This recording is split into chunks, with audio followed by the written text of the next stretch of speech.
কিছুদিন আগে ছেলেটা রাস্তা রাস্তায় ভিডিও বানাতো, আজ ভাগ্য তাকে কোথায় পৌঁছে দিয়েছে। ঠিক বলেছিস।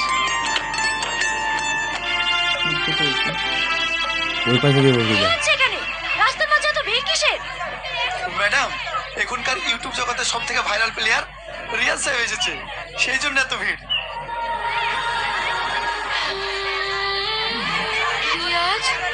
কিন্তু কথা না তো মাইকটাকে বলতে পারছি না।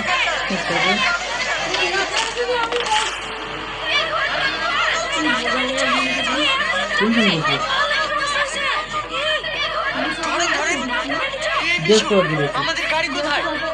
ড্রাইভার বাম্পে নিয়ে গেছে। আশেপাশে কোনো গাড়ি নেই? দাদা, ওইখানে একটা গাড়ি আছে।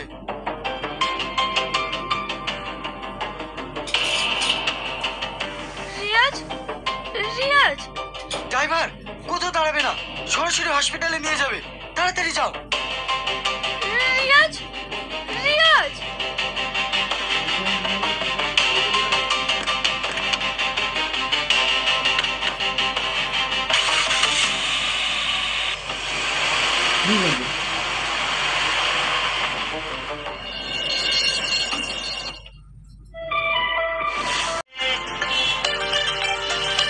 আমার সাথে চল, একটি কথা বল, তোরে আমি ফুসকা খাওয়াই। আমার সাথে চল, একটি কথা বল, তোরে আমি ভালোবাসি। সুন্দর তুই চইলা যাস, চইলা যাস, চইলা যাস রে। আমার সাথে চল, একটি কথা বল, তোরে আমি ফুসকা খাওয়াই। আমার সাথে চল, একটি কথা বল, তোরে আমি ভালোবাসি।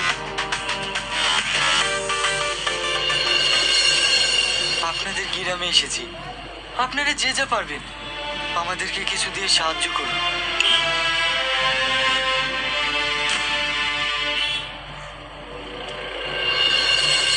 ম্যাডাম।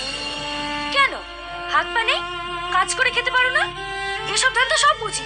খাটনি ভাই ভিক্ষার পটটাকে বেছে নিয়েছে, আর আপনারাও তেমন জেনে শুনে এদেরকে ভিক্ষা দেন কেন? বিশু, চল।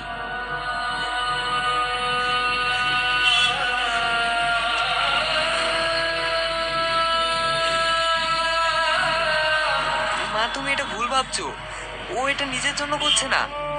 ওর সাথে যে বাচ্চাটাকে দেখছো, ওর বাবা ভীষণ অসুস্থ, অপারেশন করতে অনেক টাকা লাগবে। তাই ওরা এভাবে নাচ গান করে কিছু টাকা তুলছে, যাতে ওর বাবার অপারেশনটা করাতে পারে। তাছাড়া ছেলেটা খুবই ভালো, সবসময় অন্যের বিপদে আপদে ঝাঁপিয়ে পড়ে। আমি না জেনে অনেক বড় ভুল করে ফেললাম। ওকে আমার এইভাবে বলাটা উচিত হয়নি। হ্যাঁ ম্যাডাম, এর জন্যই বলে কারোর সম্বন্ধে কোনো কিছু না জেনে কোনো মন্তব্য করতে নেই। দেখেন, এ যুগে অনেক বড় লোক আছে, কিন্তু তাদের সবকিছু থেকেও তারা কোনো অসহায় মানুষকে সাহায্য করে না। আর এই ছেলেটিকে দেখুন, গরিব হতে পারে কিন্তু তার মনটা অনেক বড়। হ্যাঁ মা, তুমি ঠিকই বলেছো। চলুন ম্যাডাম, আমাদের আবার দেরি হয়ে যাচ্ছে।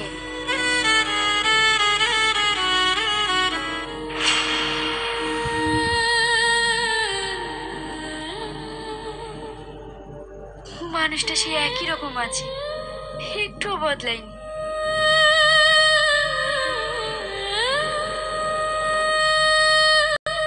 ম্যাডাম, আপনার জন্য সবাই ওয়েট করছে। চলো, আমি আসছি।